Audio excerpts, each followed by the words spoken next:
speak to you. I can't relate to you. When I get messages like this, she became dangerous to them when she no longer needed or cared for their approval. I can't get through to you. Strong women aren't born. They are made by the storms they walk through. I can't get through to you because the people that have structured the world are lost. And most of them don't even have a relationship with God.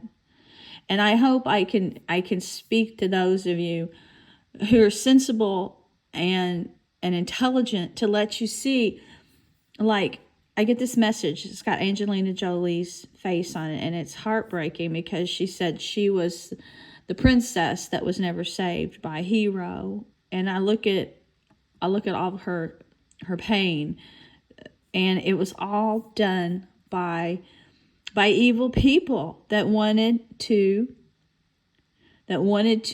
power and control. And I cannot.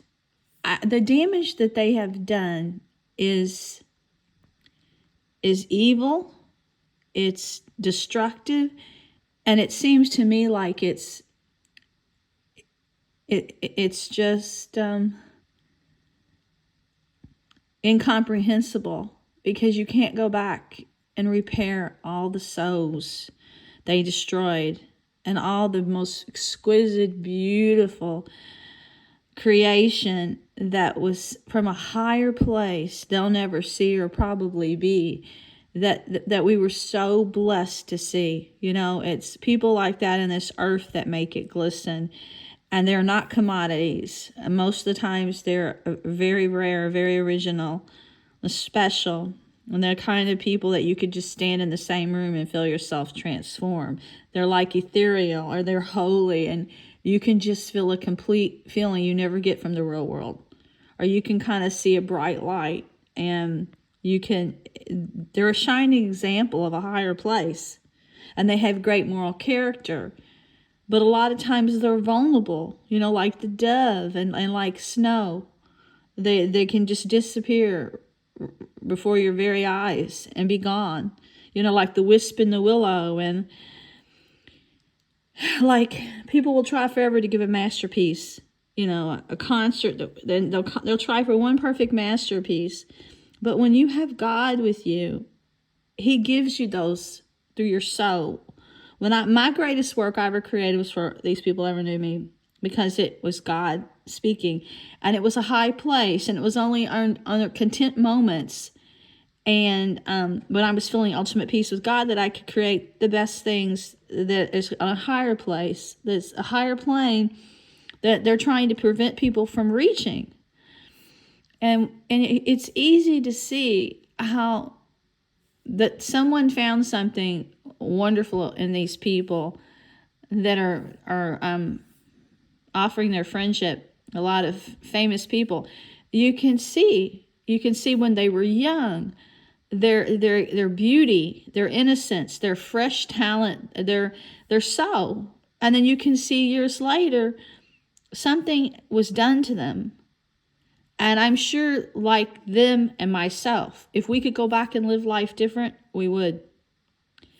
And it's really sad, because a lot of people that become famous are people that were from broken homes or unloved as children.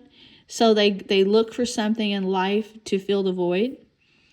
And they're drawn to the wrong things, because a lot of manipulators know how to wave things out there that would really harm them. And it's disguised.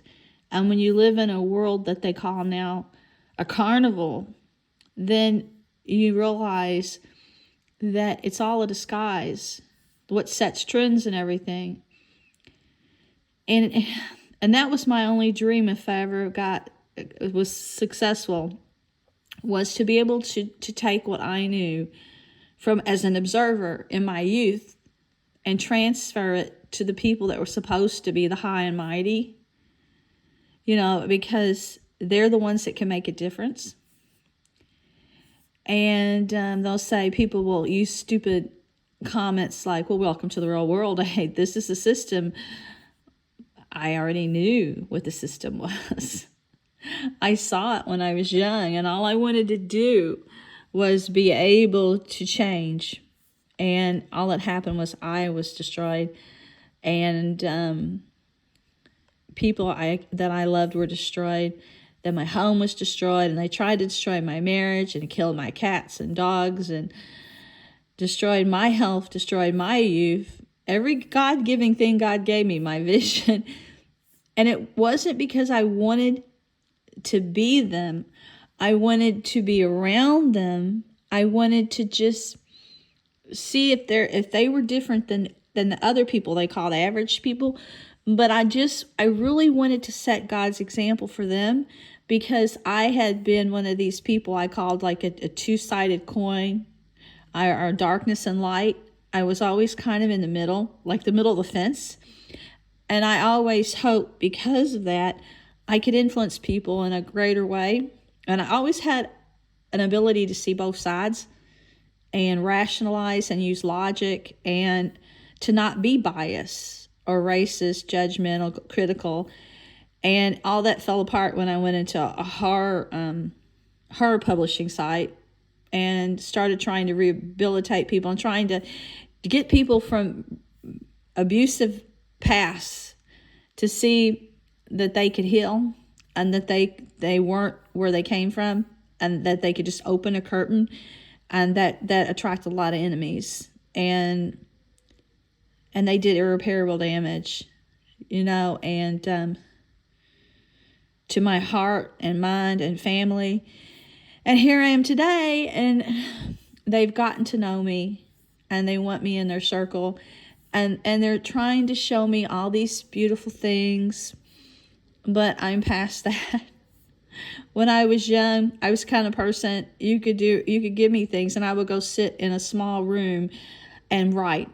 The smallest place you could put me would be where I'd want to be. And Pope Francis was talking about he likes small spaces to sleep. When I was small, only reason I wanted small spaces is so I could shut the world out and be with God and Jesus, and ask God, what do I tell the world? It was like he was giving me messages like a prophet or something. In childhood, I could go out, I would climb trees, but I could go out and be a real sociable kid. But my favorite thing to do most of all, every day I had to go sit in my room and write. And it had to be a small space. And it wasn't that I felt insecure in big places. I was quite sociable. I love people. I could go to any airport or store and strike up a conversation and meet a lot of people. I was high energy, enchanted by life, excited by any little thing. Everything moved me, whatever it was, butterflies, flowers, anything, it moved me.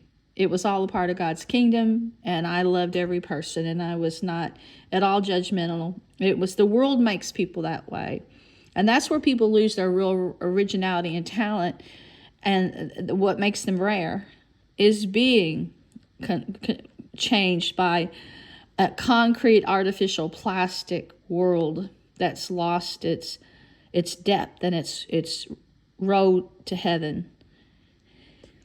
And so all of this stuff, it really looks beautiful. It really does. But even when I was a child, these kind of dresses are something you play in, but I was just happy with flip-flops and shorts. And I would want dresses, because I saw all the pretty girls at school wearing them.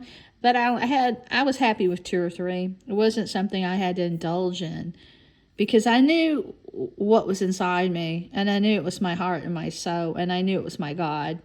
And I know there was talking to God and the places he took me, the higher places, and the peace and compassion and passion I felt. I was like a million worlds in me. So the outside world was just like something fake, artificial. But if you meet someone that's holy or kind or loving, you're in paradise, because they're a whole world, and they lift you to new heights. They take your spirit to special places you want to go. And there's nothing more beautiful than a pure soul or an innocent child or a baby, because you can still feel that heavenly bliss. And that's why it's killing me with all this skull stuff and black stuff everywhere and violence and people. It's destroying humanity. and people are miserable.